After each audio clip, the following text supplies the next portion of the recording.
You're listening to severe weather coverage on KSKG 99.9, 99 KG, as well as KINA 910 AM, 94.5 FM. Dan Holliday, Shane McClintock, and Randy Picking with you here on this very tornadic Tuesday night. You cannot see the tornado where you are when you look off to the west or northwest. It could be because it is rain wrapped. So that's what we are most concerned of right about now. So again, this storm continues moving in its easterly direction. In fact, it's about northeast at 30 miles per hour.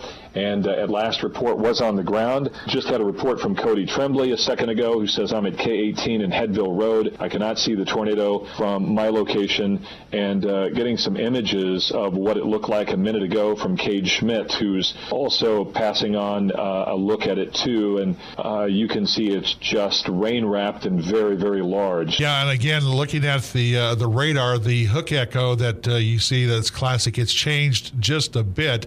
But the last report I saw at 8:03, or about 4 minutes ago, it was 2 miles northwest of Culver. And if you know where Rock City is at, it's probably set in a few miles southeast of Rock City, which is just off from Minneapolis. If you're in Minneapolis, be in your shelter right now. Bennington, it's a close call. And up there at the Ottawa State Fishing Lake, it looks like it's kind of heading off towards the lake up there. So if you're in Cabin Row, I'm hoping you're taking your tornado precautions right now. Shane? This Minneapolis just still looks like a bullseye. And we're talking about the hook echo, and I want Dan to speak to that in a minute and exactly tell listeners exactly what that is. So we're not talking over their heads with weather terms here. But it looks like that hook echo may be south of Minneapolis, but Minneapolis is going to get pounded with a bad storm. Shane, I think you're right.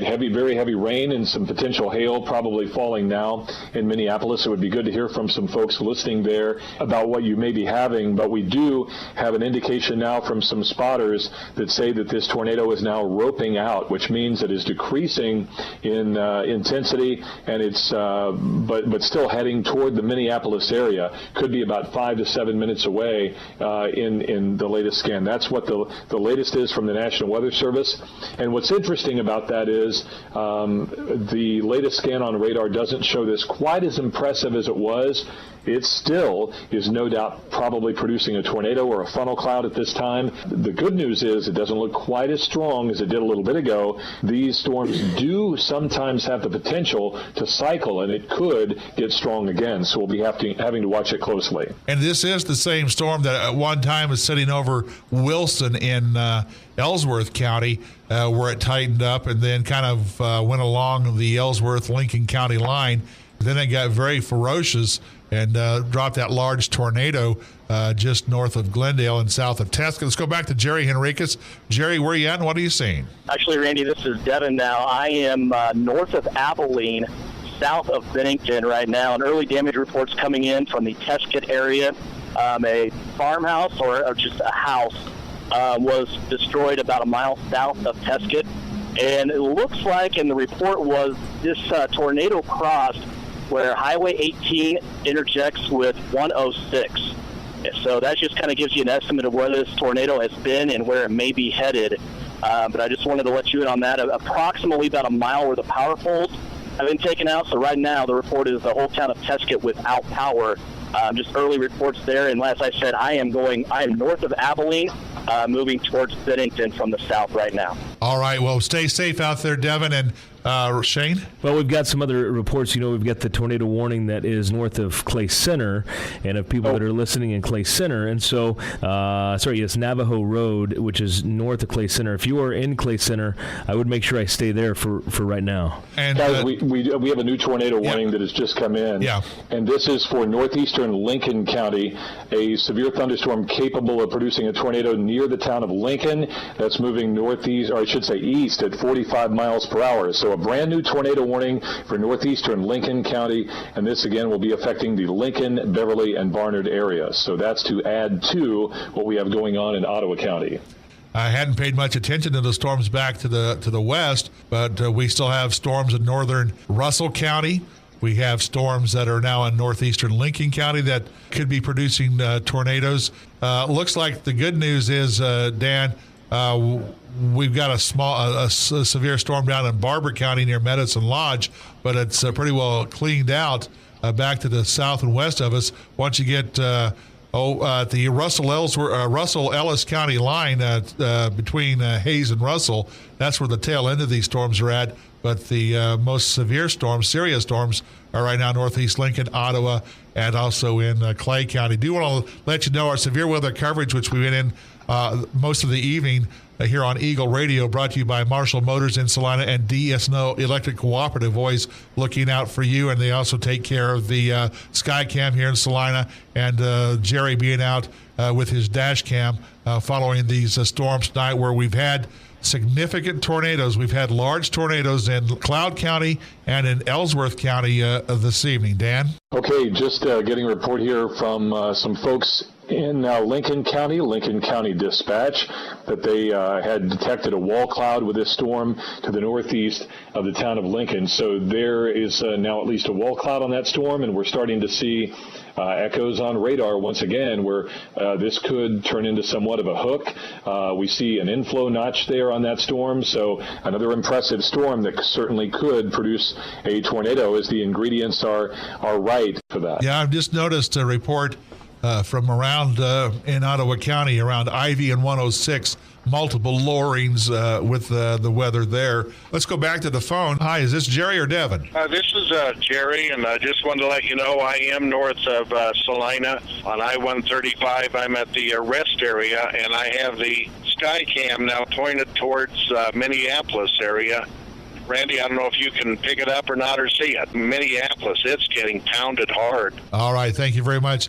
And Dan, again, the one thing that's going to be tough for us now, and we've got spotters out, is the fact that we're getting to sunset now, and it's going to be very, very difficult in seeing these storms. And if you have a warning in your neighborhood or your area, please go ahead and take shelter.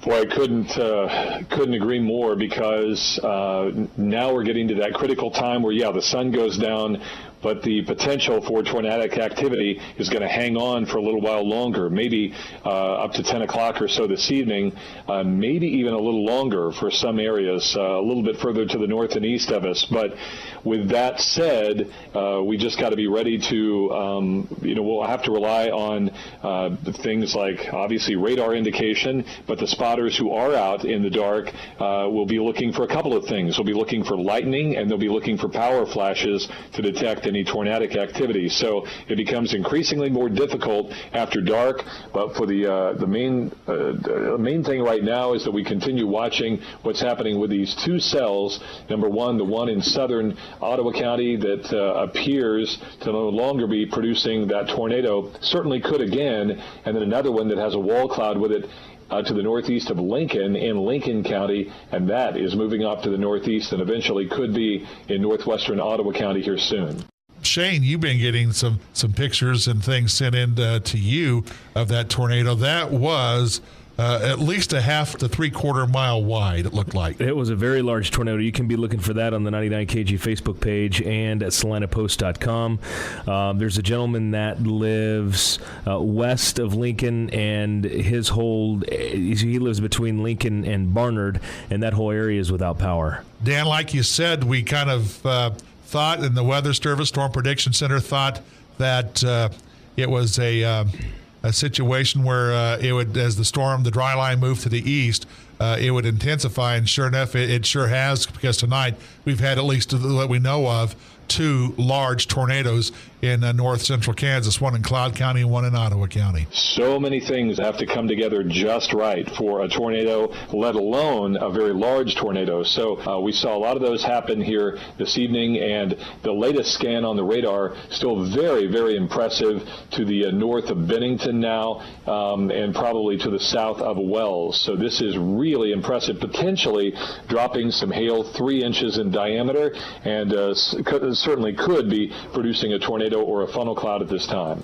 Shane, you got anything new that you could share with us? I don't have anything new. What I want to reiterate again is exactly what Dan said. This, if you're just coming on with us, we had a very, very large wedge tornado that we had been tracking, and it almost seemed as if it was going to pretty much dissipate and bring in some hail, some rain. Yep. And then within, 15 seconds, this thing came in. All of a sudden, we had reports. Dan in the weather studio, he had his reports coming in. It came in that fast, and the intensity intensity of that tornado and as large as it was, Dan, these storms can just happen when we've got this instability in the air. They can happen that fast. We have a new tornado warning now that has been issued for portions of Lincoln County. This is going to be northwestern Lincoln County. There's the storm we were just talking about, yep. How it showed rotation, and bingo, there they go. Northwestern Lincoln, northeastern Russell County, a new tornado warning until 9:15. This storm 6 miles to the northeast of Lucas.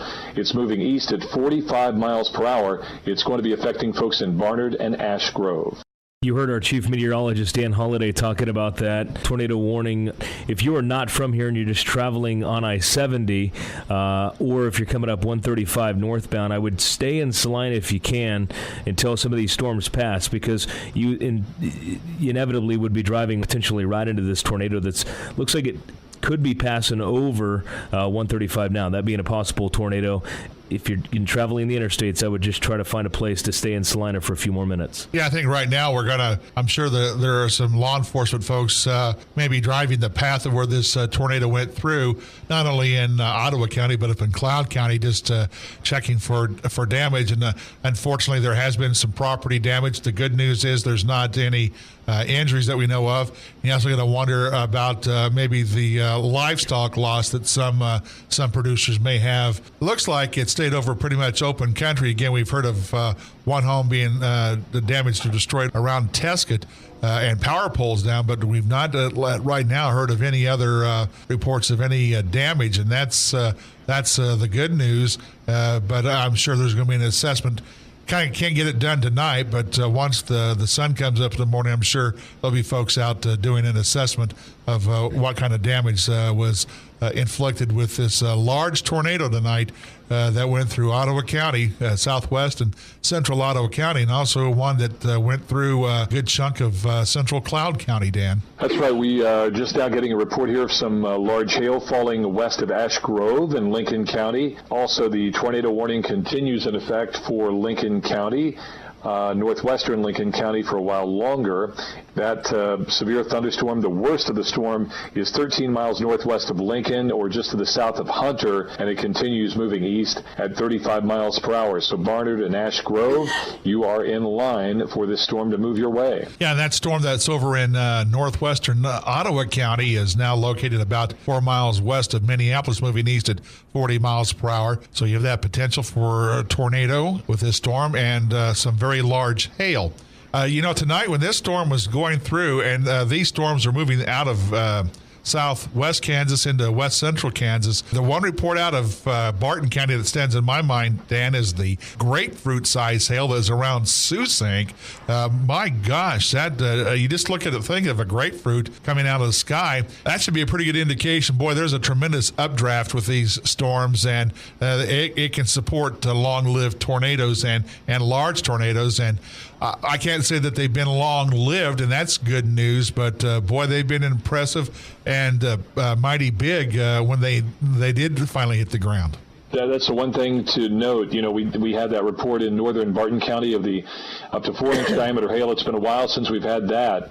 And so anytime that you produce hail that size, the storm is certainly has everything it needs to be able to go to the next level of possibly producing a tornado in some of these cases like today. We just got a new report of hail up to golf ball size now, just to the east-southeast of Barnard. So very large hail falling there, and that was about 15-20 minutes ago. So these storms continue to really pack a punch as they move on through. Yeah, and again, our big concern is it's getting dark now.